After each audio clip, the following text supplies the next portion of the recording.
Ladies and gentlemen, thank you for tuning in. She has a wonderful personality. She really does. You are listening to Talking with Gloria. Let's take a walk on the wild side. With your host, Gloria Ponziano.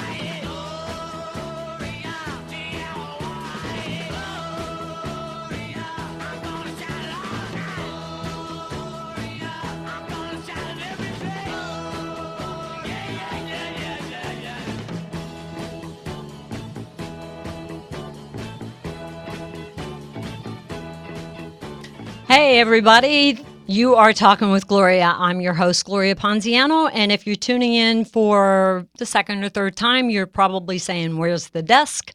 It's a little bit of a different setup tonight because of a very special guest that we're not only going to have on tonight, but Mike is going to be a regular. This is Mike LaBua from Elite Personal Training. Did I screw that name up? The name was right. Well, it's Elite Body. Elite Body. Elite Body. Shame on me. I mean, Okay. I should know that. I mean, you kick my body all over the place all week long. Mike is going to be our fitness specialist. So we're kind of got this set up like this so that you could, if Mike needed to show a particular exercise, we could show that to you. He can demonstrate a few things if need be. And let me tell you, first of all, about their personal training studio. It's phenomenal. And I've seen a lot of training studios in Florida and also in Chicago. I had one there myself. And Mike, how did you decide to open that facility there? I mean, was this something that's been there for a while, or is this new, or did you start somewhere else? Kind of tell our listeners how Elite started. Yeah, Elite started, open 12 years now, and I've been a member of gyms, played college football, so lifting was always something that it's a big part of what you're doing, and been in many gyms, and I've kind of learned what not to do as far as helping people in gyms because of the intimidation factor. You know, people are worrying about, when you're a trainer in a big gym, if other people are around, of what they're looking at, and so I wanted to create an environment that's user-friendly. So you can put your guard down and you can actually listen, comprehend what your trainer is teaching you, so you can reach your goals. And that's what I've created. I have all the amenities of a gym, a juice bar, because juice bar is very important for the post-workout meal that we will probably talk about in the near future. Very important. And locker room showers, but yet a private setting. So it's all about appointment only. I have a staff of 20 trainers, 2 massage therapists. But once again, you're in there. It's a place you can eat off the floor. It's clean. Every piece of equipment has a home. So nothing's laid out like you'll find out in a lot of those big gyms. And you may come over to a leg press and have it stocked up with maybe 600 pounds on the leg press. And here comes a trainer with a gal client. Now he's got to take time to break that leg press down. That's not fair to the client because they're paying for their time. Again, at the gyms, you'll find that all the time. Where at my place here, the trainers know. When they're done, it's like anything as we were young. You taught, you take something, you put it back where you found it. And that's exactly how we have it. It's a system. It works. We get people that are busy. They got to get in. They got to get out and get on with their day. We don't have time to be, cleaning up other people's messes, so to speak. Yeah, that's a good point. And what I love about, you mentioned the juice bar. Let's explain to them what you mean by the juice bar. Okay. We provide post-workout meals, which is very, very important. One of the most important meals for somebody that is training, because when you train, you have depleted, your glycogen level is depleted, and you're ready to feed your body at its best right there. And if you don't in a timely manner, you let 45 minutes to an hour pass and then eat, you missed the boat. And you think about that hour session that you just had, all for naught. Because your body's saying, feed me, and if it does, and if you don't feed it in a timely manner, it's going to go right to lean tissue and just take the nutrients from there. So it's robbing Peter to pay Paul, and you're in that vicious cycle. And so having that juice bar right there, when you're done with that your workout, you come up to the bar and you can get a nice cold meal replacement shake. And I know when I'm working out too, the last thing I want to do is eat a piece of chicken, a sweet potato. Your stomach's in turmoil, you just worked out, but something cold that you can drink is perfect. And your body will absorb it like a sponge and get those nutrients in there so you can grow. that's the helping of the growing process, because you have to remember, when you come to the gym, you don't grow in the gym. People think you're growing. That's why more is not better. You're just providing a pump to the muscles, damaging those muscles purposely to be part of that building process. So you got to break down the muscle, and then you build sleeping correctly, eating correctly out of the gym.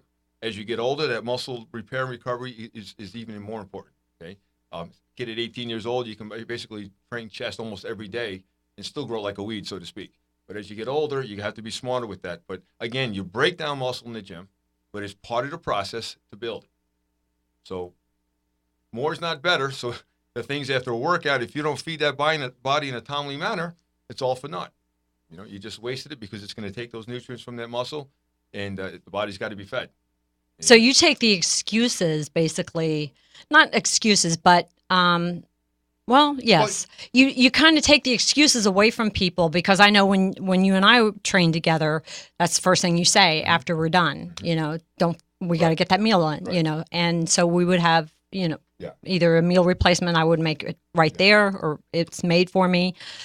Because a lot of people say, oh, no, I'm going right home. And they don't. Something comes up, they got to stop and get gas, and they run into somebody that they see at the gas station. Well, the grocery store's right there. I'll just stop for 5 minutes. 5 minutes turns into an hour and a half, like you said. We lose that window of opportunity, which is crucial. And even as a former trainer myself, these were bad habits that I picked up over the last couple of years. Because I have a lot of people that have been writing me, and they're like, what are you doing with a personal trainer? And it's like, life coaches have their own life coaches, and masseuses have their own masseuse. And trainers, if you're smart and you need one, you have a trainer. And it's been a great experience for me working with you, because I'm seeing things a little bit different, especially the way that you have things set up.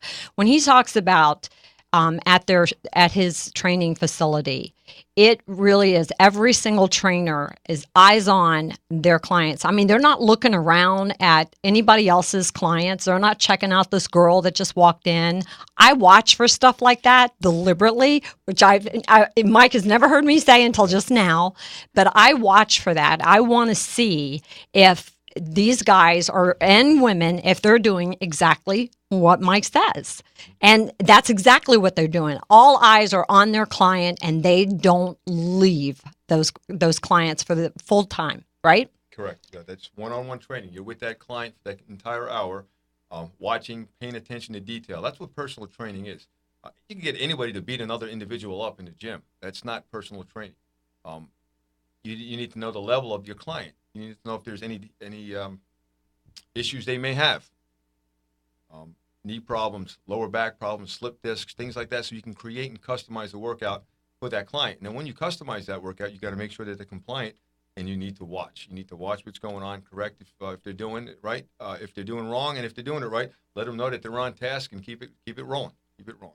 And what's good too, Mike, is that I know I was the same way when I was doing this years ago, but you're very, very conscientious about making sure that, and of course I'm only talking from my own personal experience, and I don't think I'm getting any, special treatment. I know that this is the way that you work with your clients, all of them, I can tell.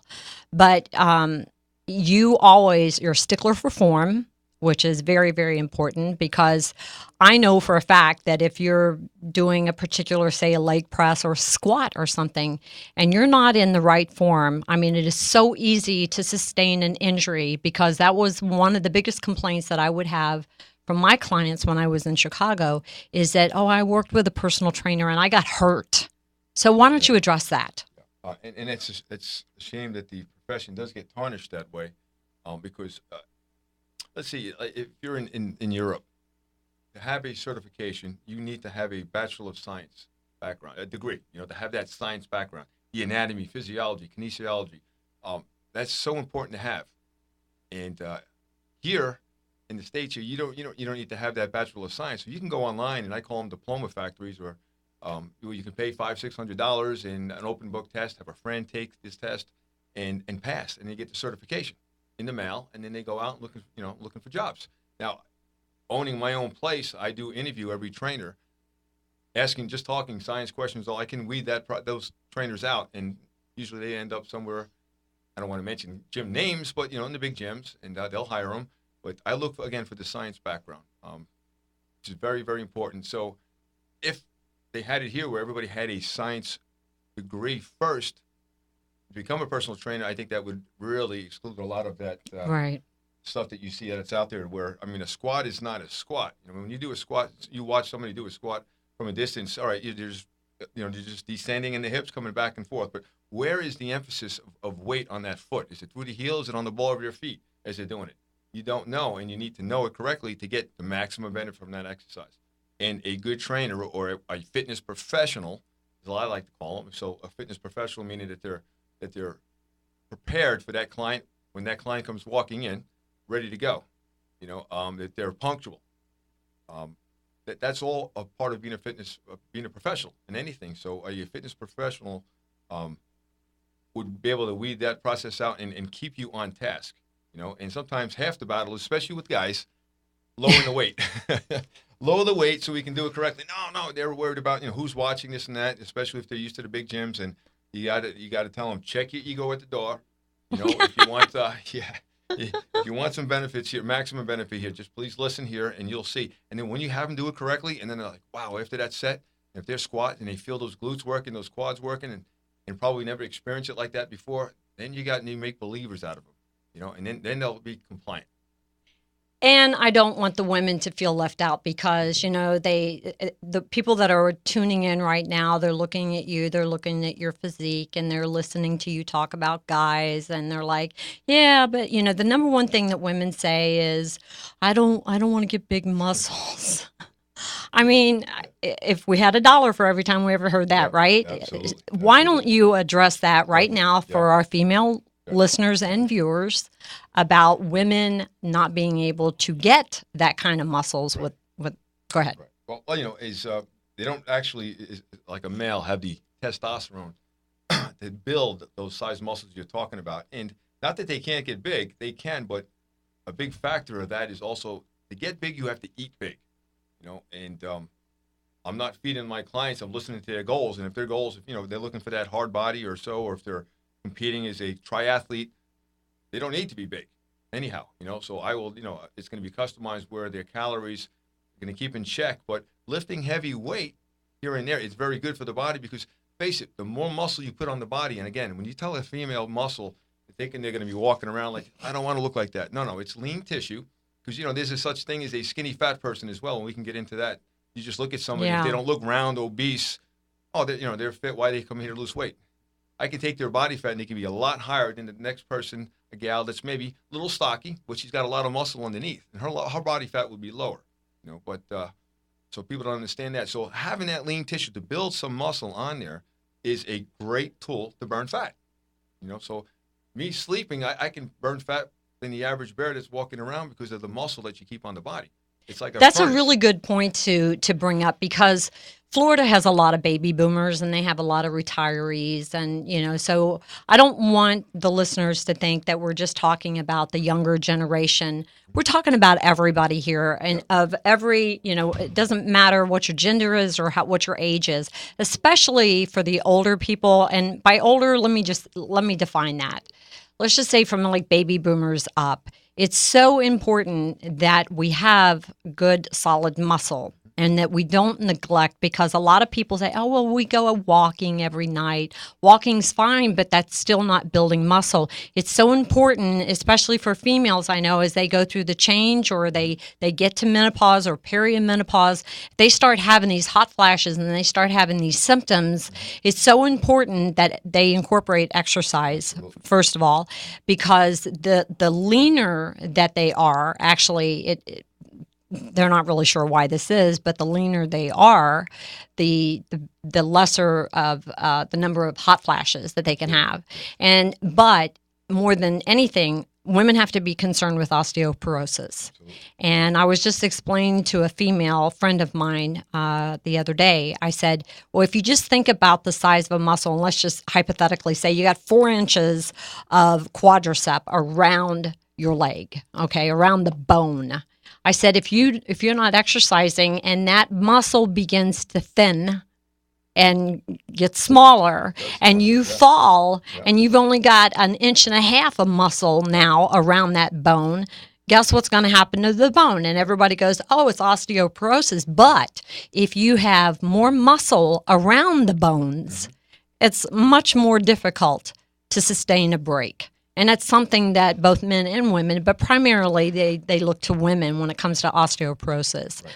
So, that's, I think, a key thing Absolutely. that we need to stress is that, muscle is so important, and it's not just about physique as it is about health in general. Absolutely. Like you just talked about the fact that you turn yourself into a fat burning machine. The more muscle you have, the more calories that you're burning, even when you're sleeping. And so we also see that the benefits are for osteoporosis. It helps to offset any breaks. It helps to offset the entire aging process. Okay, it sounds morbid, but when the body is aging, it's dying slowly, and that's what it's doing. And if you don't do anything as far as exercising that body to avoid muscle atrophy, the body wants to collect body fat. It wants to lose flexibility, lose balance, and if you don't exercise and stave off that process, you're going to become easy prey. Talk about that, the balance part. We were talking about that in the gym last week, remember? Yes, you were talking about the calves. Yeah, the calves. And go ahead. Yeah. Every muscle group that we have here has a function for the body. We're all vain in a way. We like to be able to see, a nice shaped calf, and it's I think it's a very sexy muscle, pretty much. I think all muscle is. Mm-hmm. But the main purpose of function of those calves is balance. So again, if you're not training those calves to keep them strong, your balance will decline as you get older, and it's just going to go at a rapid pace. Again, if you don't exercise, you're allowing it. Again, you're becoming easy prey. And the reason that I pointed out the calf is because that's a muscle that a lot of people will ignore. Absolutely. Because it's like, what's the first thing people say? I want a six pack. Right. They got 25% body fat, and it's like they want a six pack. It's like it looks like you've had one. Or two, yeah. Or two. So we can't neglect the muscles that we think are not really that important, but they are. Yeah, and that's why at my studio, as well as we like to teach and train what we call functional training. We're looking for our clients for a better quality of life. Who has houses in Colorado? They want to enjoy hiking, skiing in the wintertime. Well, I'm 60 years old now, and I used to be able to do that. Well, who says you can do that into your 70s if you take care of your body? It's so important for that quality of life. So we do teach a lot of functional training. So it's not your movements of you're just doing heavy squats, bench press. We're doing all kinds of things for balance, offsetting things here. So your body's got to work on balance at the same time as performing an exercise, like standing on a ball that's cut in half on a disc. It's called a BOSU, and on future shows here, I will bring that piece of equipment in. I was hoping you was going to do it today. Yeah. That's why we kind of got this like this so that you could. Explain, because most people that do work out in the gym know what you're talking about. So explain to them how you were telling me about. Ball. I wish I thought of it. To be honest with you, Swiss balls, physio balls. You may know them. They look like giant beach balls. They're exercise balls that we can perform exercise on. You can sit down on it. You can lay down, use it as a bench. You can do a lot of things, but very difficult to actually stand on it because it's round. And so now what you do, you got this ball. You cut it in half. You put it on a disc, and it's still filled with air as a ball. Now it's a half a ball on a disc, and you place it on the floor. Now you stand on it. It's an uneven balance. Now every exercise that you've been doing for years, whether it's a shoulder press, a bicep curl, can be performed in a standing position on that BOSU ball. Now with that in mind here, now your body has to worry about that balance as you're performing the exercise there. So all your stabilizers, a lot of muscles are working all at once. Therefore, more demand on the body, the higher the heart rate, more calories you're going to burn. So in a bicep curl, you can do 15 reps on the floor. You do 15 reps on the BOSU ball. You might even have to lower the weight, which is fine. Your joints will thank you for it. And now your heart rate is a lot higher because of that ball. Because again, you got a lot of groups of muscles all working at once. And just to be able to balance on that ball, never mind performing an exercise at the same time. So it's a great tool. We use it for everything. You can do everything with the thing. You can flip it upside down. Now you have a flat surface, but it's uneven. And you can do things off of there as well. You can kneel on the thing and do a tricep exercise off a cable machine. I mean, it's endless. Yes, and yeah, I've been finding that out. Now, one of the things that I just want to make sure that our listeners know, and people kind of get, afraid to call in at the radio station. The number is on your screen if you're watching live. If you've got any questions for Mike, please feel free to call in. And no question is silly, no question is ridiculous, except the ones that are not asked. And that's the only one. So if you got a question, if you're working with a trainer right now, if you got some questions about the trainer that you're using, feel free to call in. I mean, nobody's going to be turning you in, and Mike can answer any of your questions, even about nutrition. And let's talk about that. Women especially. Now, I can't speak so much for guys because guys tend to feed themselves sometimes too much.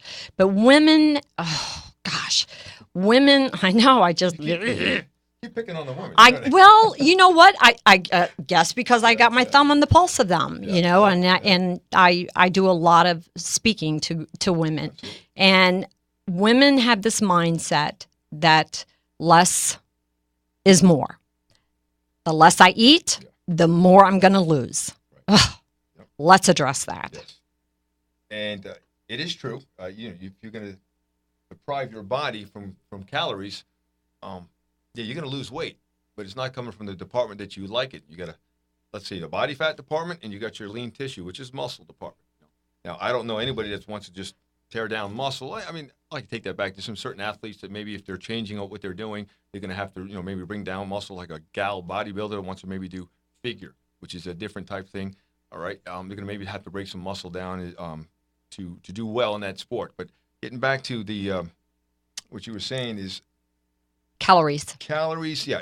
The deficit, you'll come down in weight. It's coming from your muscle, lean tissue, and then you're going to hit a set point, and then plateau. And then what you're going to do? Okay, I'm going to pull some more calories, and you'll be eating basically what I always say. You're eating like a bird, a sparrow. It's a little bird here. You're starving yourself.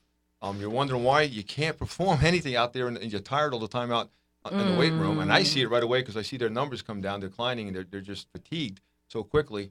And that's what's happening, and you have people out there in a mindset where take my left arm because I have another arm, and I know when I get on that scale, I'm going to be lighter, but that's where sometimes you're dealing with here. But you have to teach them that, a gal could be 140 pounds, and for a lot of gals, whoa, that's too heavy.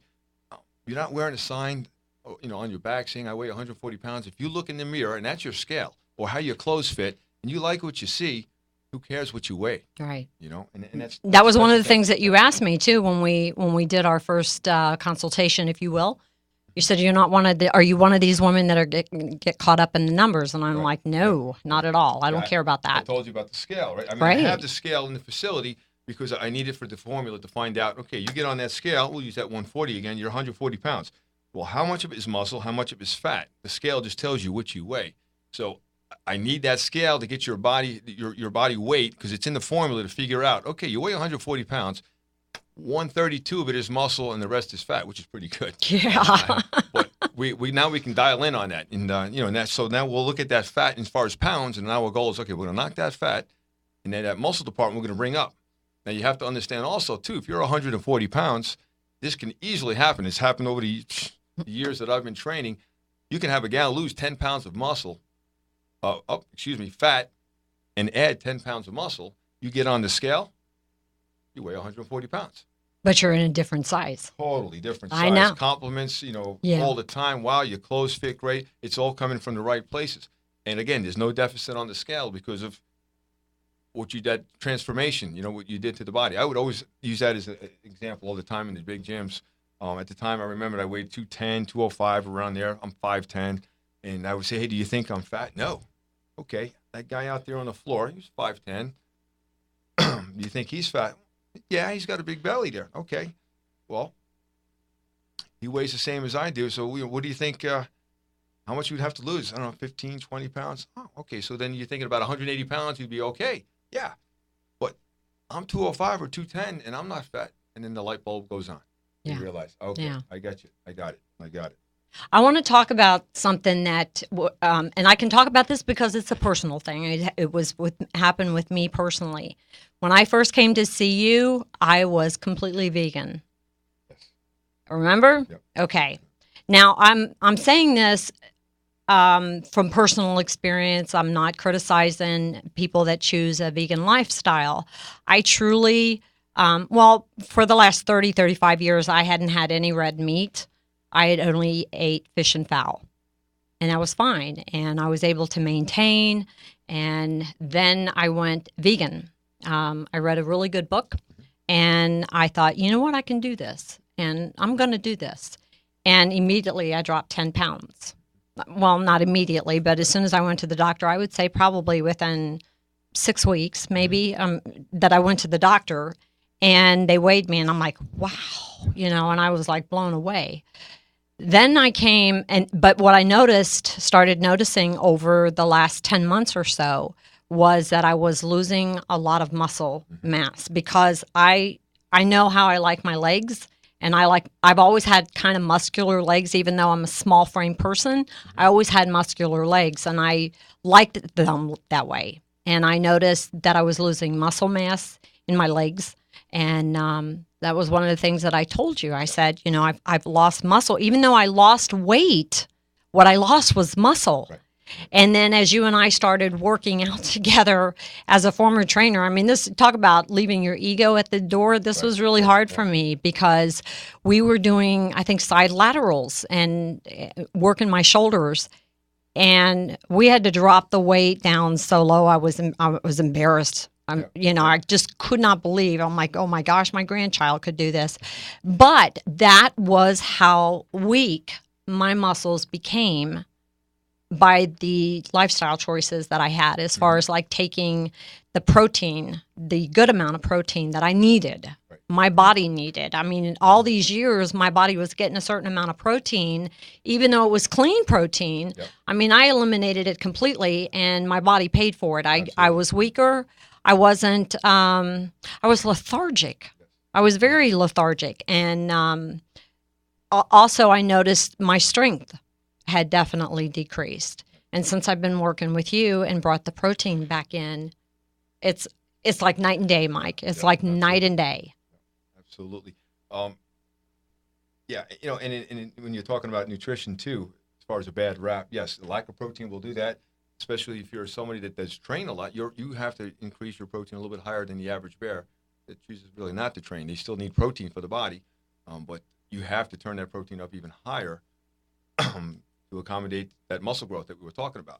And then you go on to the carbohydrates too. I want to maybe get off the vegan a little bit too, but carbs, people, it's got a bad rap. It really does. It has a bad rap. Carbohydrates, it's fuel, it's energy for the body. Well, think about it. You're going to deprive this fuel and energy for your body, but you want to lose weight, and by losing weight, you got to put yourself through a workout and get out there too, and have the energy to do it. But if you got no carbs and no fuel in there, how are you going to do it? You're going to be lethargic. Mm-hmm. So you're not going to be able to get that maximum benefits that you can normally get from your workouts. It's like, I like to use the race car, the Ferrari.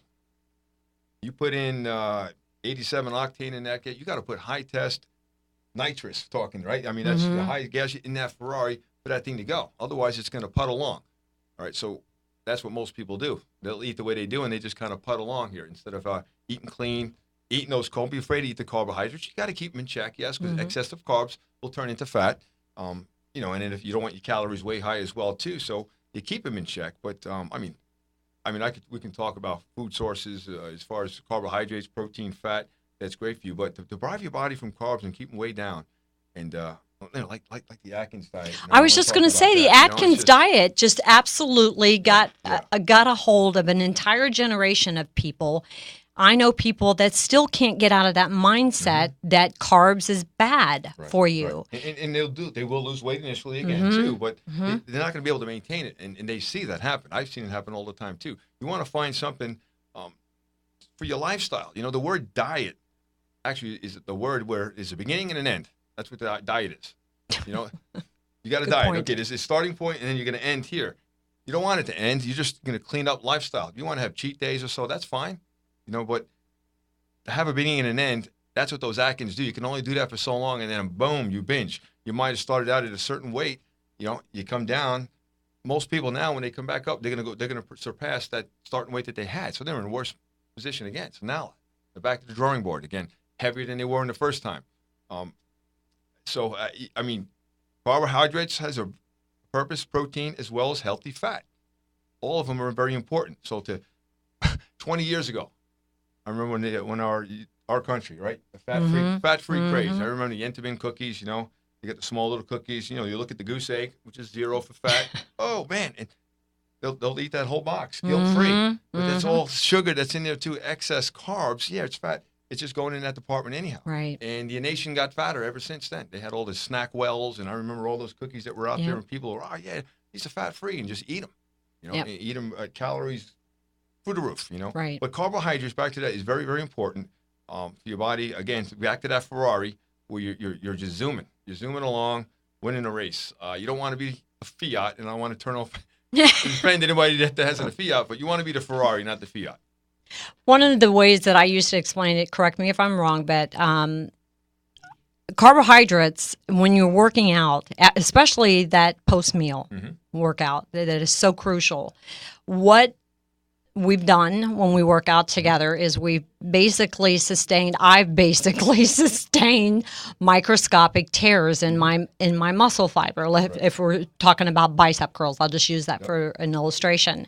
And that meal replacement is so important within that hour because, and there's carbohydrates in that, because the carbohydrates, people, what it does is it raises your insulin. The insulin causes the cell to open, the cell in the muscle to open, and the insulin escorts that carbohydrate that in the insulin escorts the protein into the cell so that the protein can do the repair. Utilized. Yes. Exactly. Yep. So it's very important. I mean, that's so important that people understand the role of carbohydrates in our body, you know, and how it affects our insulin levels. And so somebody that's just constantly eating a lot of carbohydrates, you know, obviously they're going to get fatter and they're going to be dealing with diabetes a little bit down the road. And now we're seeing kids with diabetes.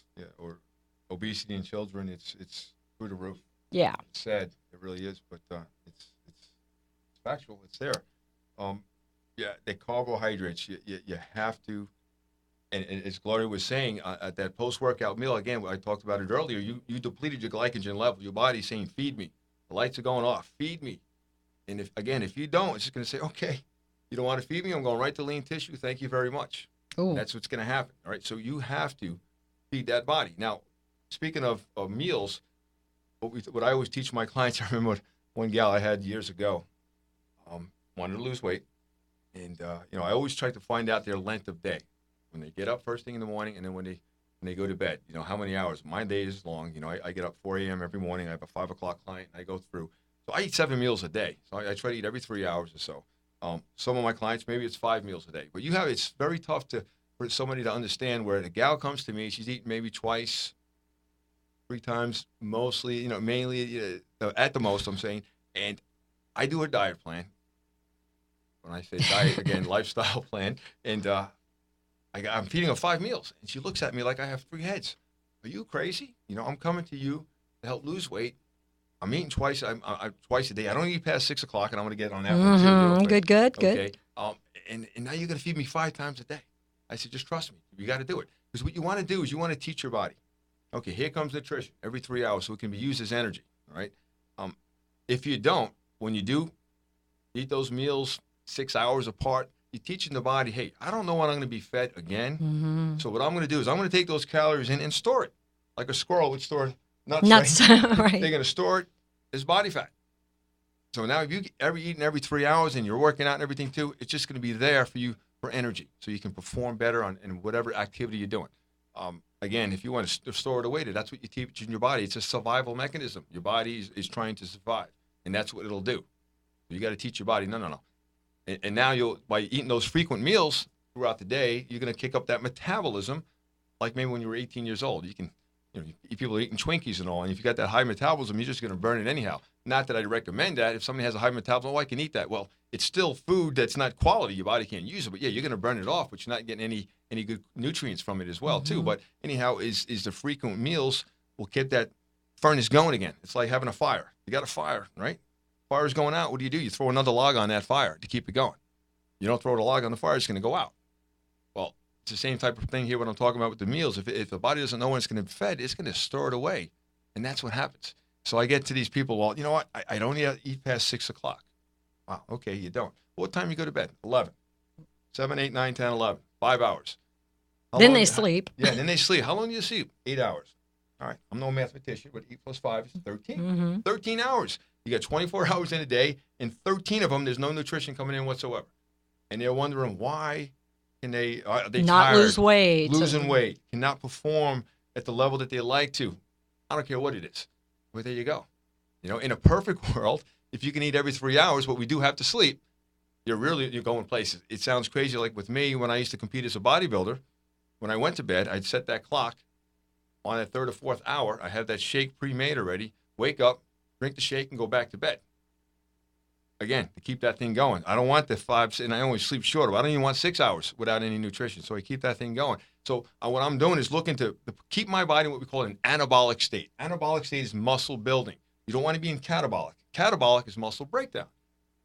And again, if you're going to go and keep yourself in catabolic, that's exactly what's going to happen. Yeah. Muscle breakdown, because it needs nutrients, it's just going to take it from your muscle.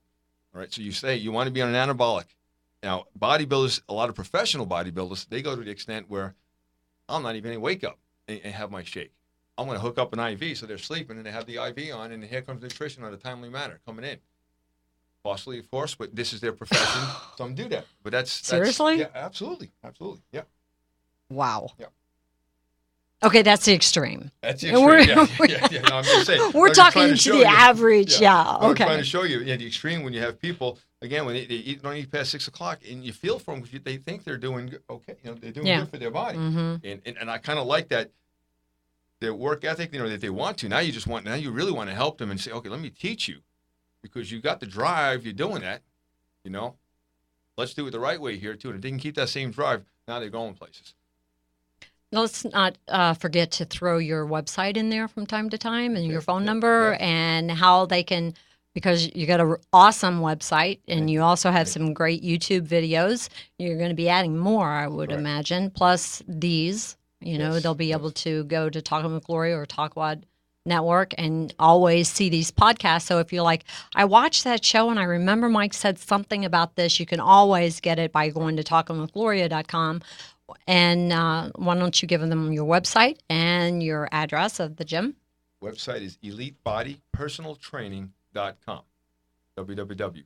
Elite Body. Okay. The address is in Palm Harbor. It's at 34310 U.S. Highway 19 North. It is a giant facility, but private. 7,000 square feet of training space. We have space for functional training so we can move.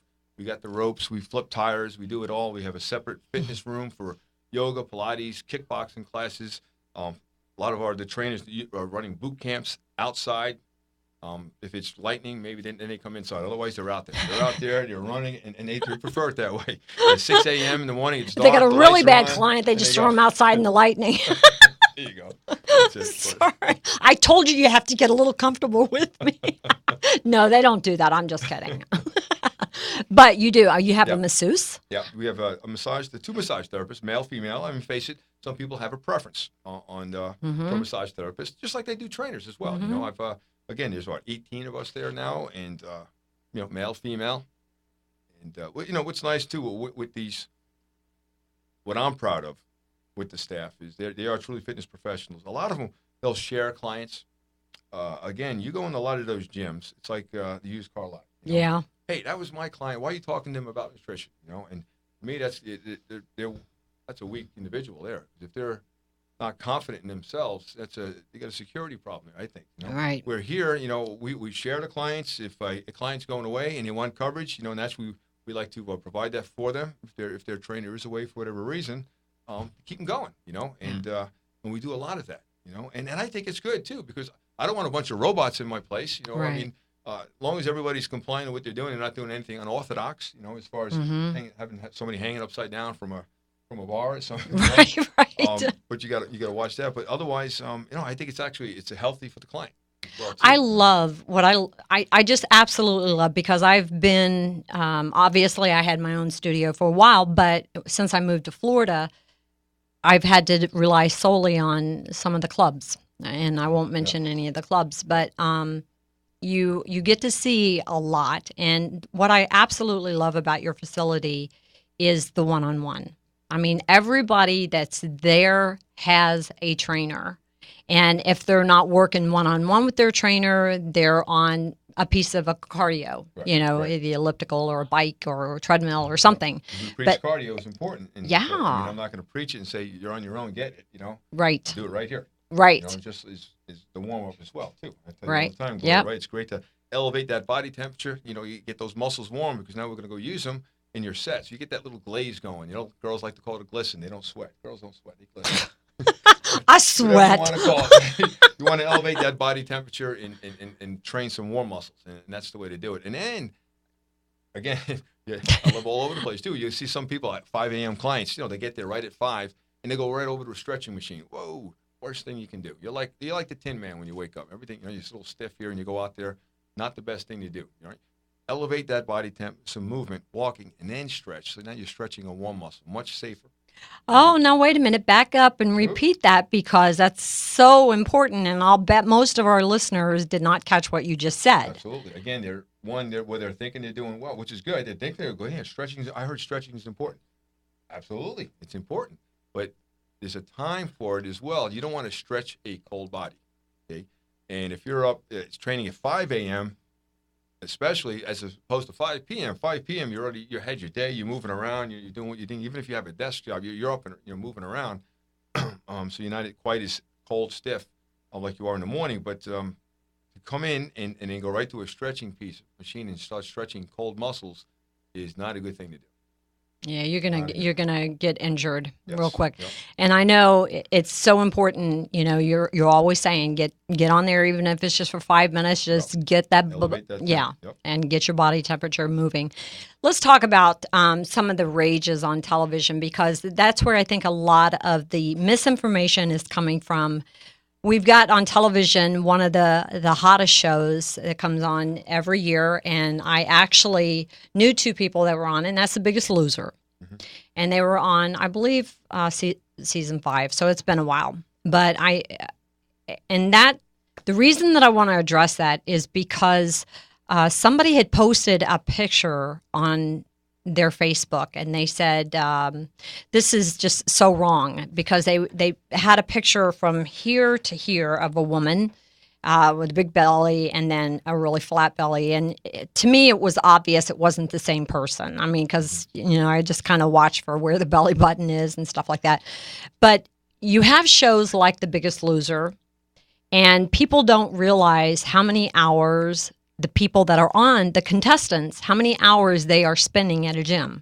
Now, I know it because I had friends that were on there, and in fact, one of them got to the semifinals, was in the last 3 or 4 people that were competing. And they were literally at the gym 6 hours a day, minimum 6 hours a day. Overkill.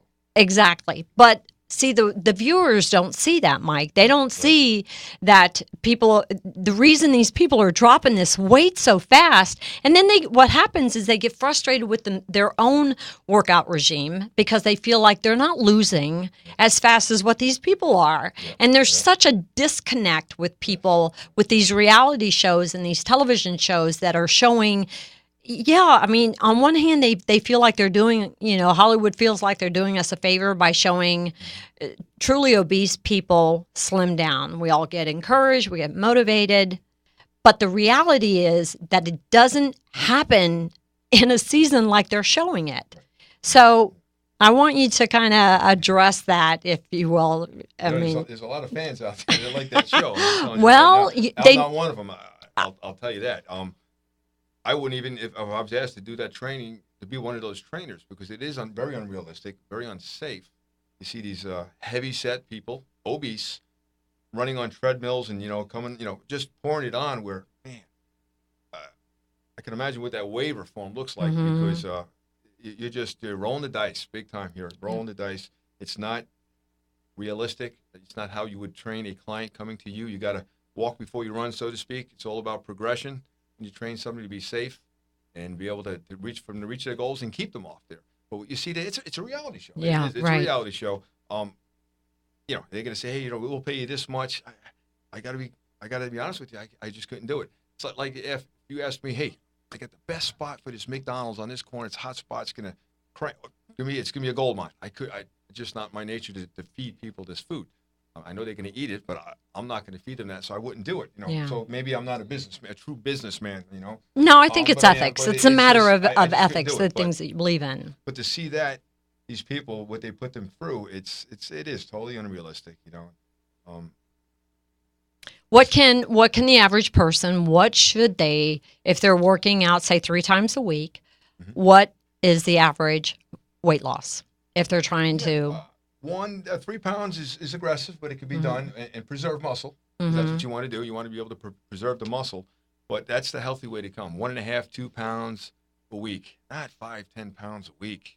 And you're Something's saying wrong 40 there. pounds in a month. There's no way. If somebody's lost 40 pounds in a month, totally unhealthy. Eventually, let's measure their muscle, and they'll see that just come bye-bye as well too, because they're not feeding these people; they're starving them. Right.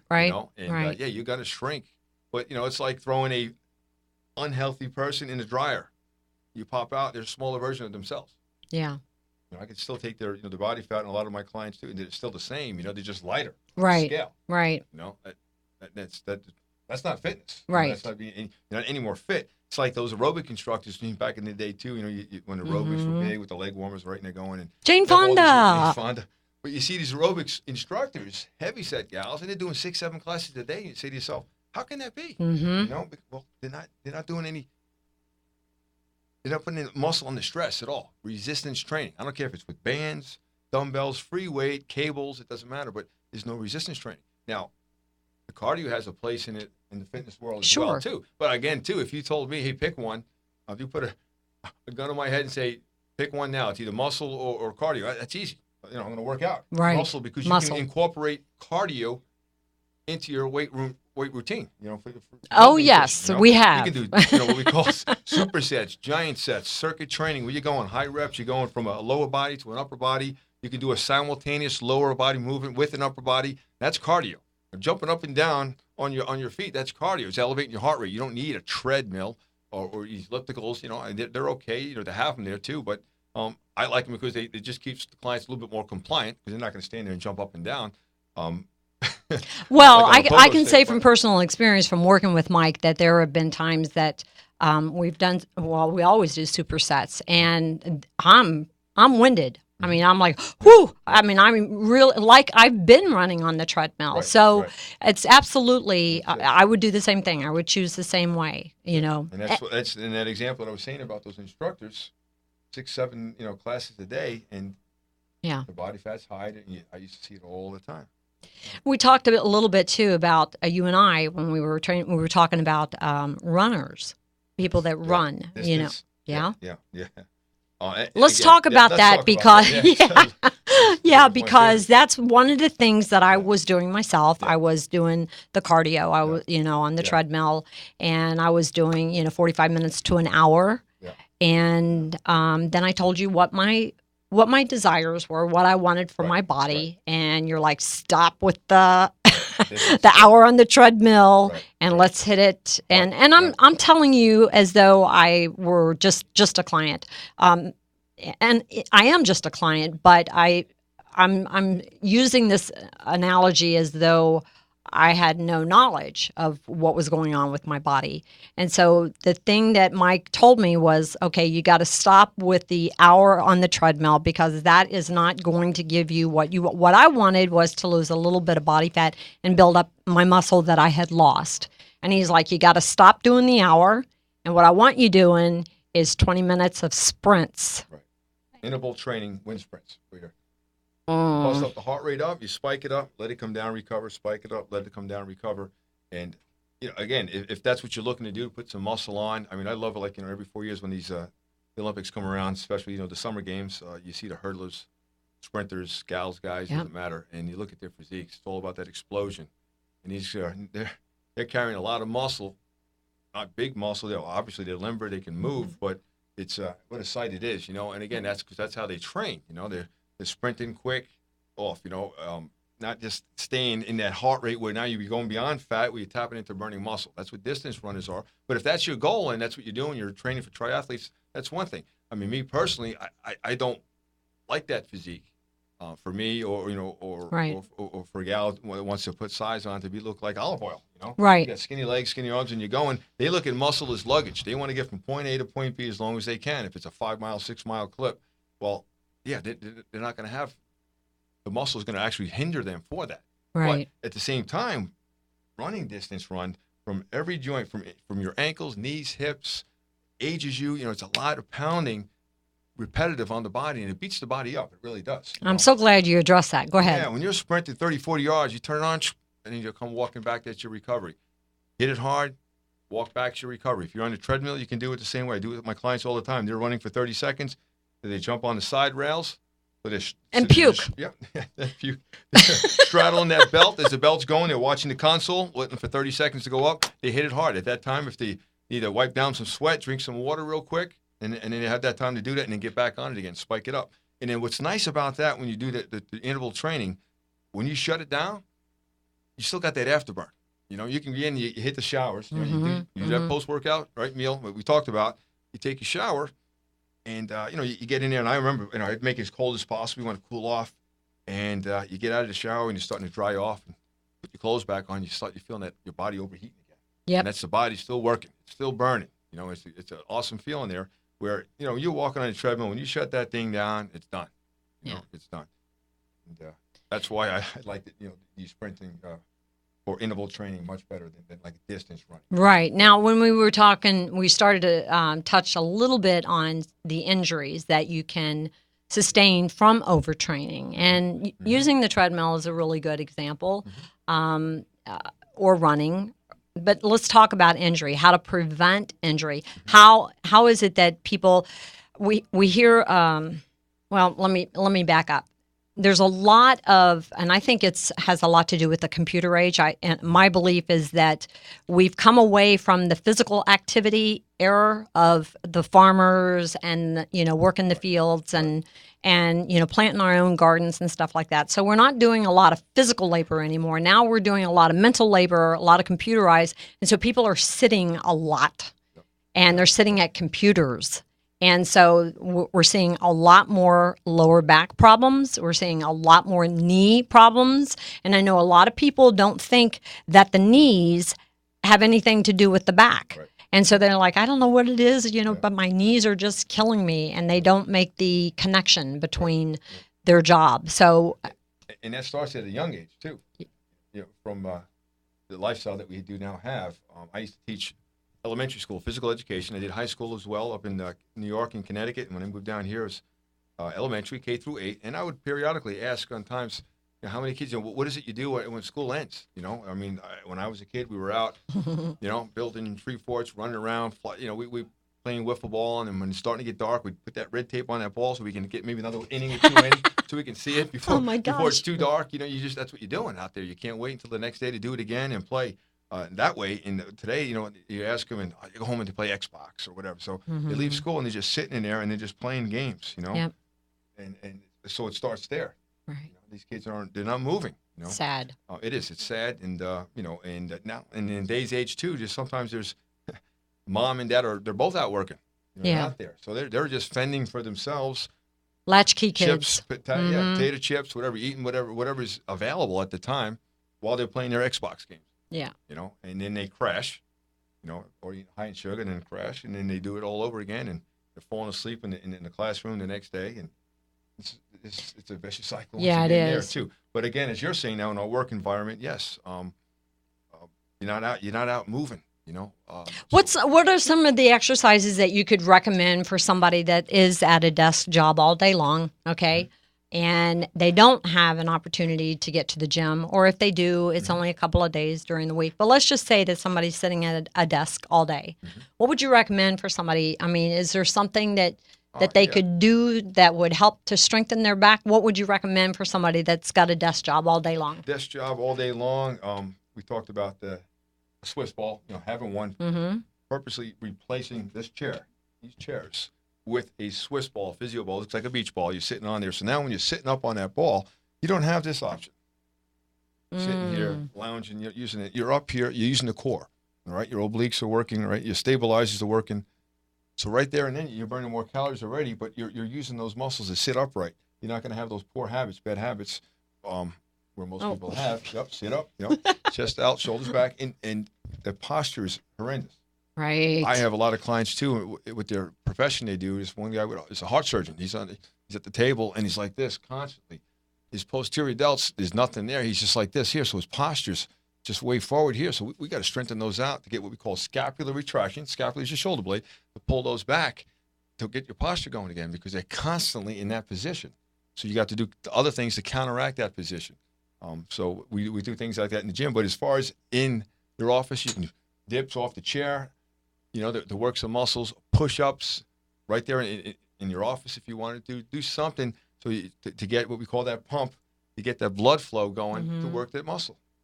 And they can are you going to be offering on your YouTube? I didn't get to look through all of them. I've got a couple listed on some of my Facebooks, but are you going to be in the near future, are you going to be showing some exercises on YouTube and making that available? Five of those. And you were asking about risk of, how do you prevent injury? And you're talking about posture. Yes. But of course, it comes back to the athletes that are working out, or the people that are working out is proper form. We talked about that. You have to have that proper form. It's very important. Otherwise, you can hurt yourself and have setbacks. And if you do have a setback, it's like getting on a treadmill. Where are you going? You're going nowhere fast. You just start. You come out, you're working out for 3 weeks, you're hurt, you're downtime, you got to rehab a knee or something, and then come back, and you're just spinning your wheels. Right. Right. So proper form is everything. And to answer Gloria's question, I do have videos that are out there. Proper form of a leg press. Okay. Position of the feet. The emphasis on the feet, where it should be. You're driving that leg press. The foot's flush for stability, but you want to be driving off the heels.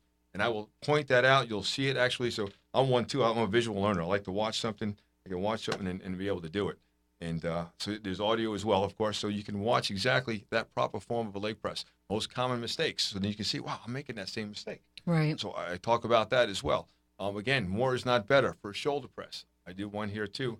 I don't care if it's dumbbells in hand or if you're at a machine, where we start out elbows high as shoulder. All right, that's your start and finish position.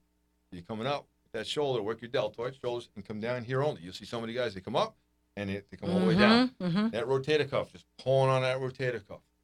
Repetitive movement, eventually, you're just rolling the dice, you're going to hurt something, right? So more is not better. We cut down that path of motion, the lesson, but the load stays on the muscle that is being worked at that time. So a shoulder press, primary muscle is your shoulder, is your deltoid. And that's why you do it. Yes, you get assistance. Your tricep has to help. You can't isolate. We like to say we want to isolate muscle. You can't really isolate muscle, but we try to emphasize the muscle. If you're doing a chest press. That's a good word, emphasize. You emphasize it because you're going to get secondary muscles help. When you do a push-up, primary, your pecs are working, chest, with your triceps, you get anterior delt, which is just front shoulders. Your back is working as a stabilizer in a push-up. Core is working because you're in a plank position. You can't isolate and throw those all out and just make it just chest. You can't, that's impossible. But you can do things, position the body to change the emphasis so you get maximum benefit from that exercise. And again, if it's a shoulder press, you want the deltoids. So if you're coming in more range of motion, the load comes off the shoulder down here anyhow, and then the triceps have to kick in. We got other muscles for triceps that we do. We want to work that deltoid, so we just keep it shorter range. The load never comes off. When you're done with that set, you're going to feel it where you're supposed to feel it. Yes, yeah.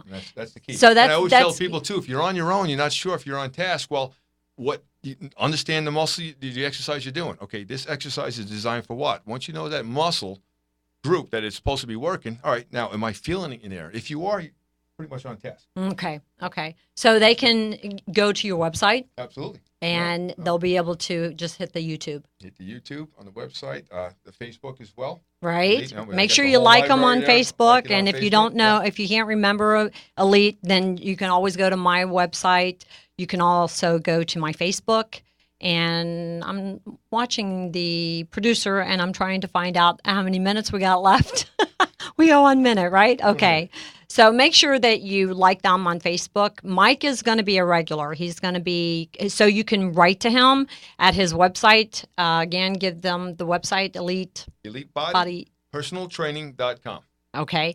And you can also, like I said, Facebook them. If you can't remember any of that, you can always go to my website, talkingwithgloria.com. You can find this podcast. You can rewatch it, and obviously you're going to be able to find Mike that way.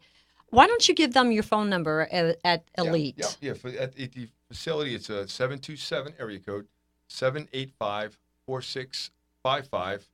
Email address? Yeah, sure. Email as well. It's Mike at elitebodypersonaltraining.com. So if you've got any questions that, I know a lot of people, I've talked to so many of my listeners who are like, oh, I really wanted to call in, but I get so nervous.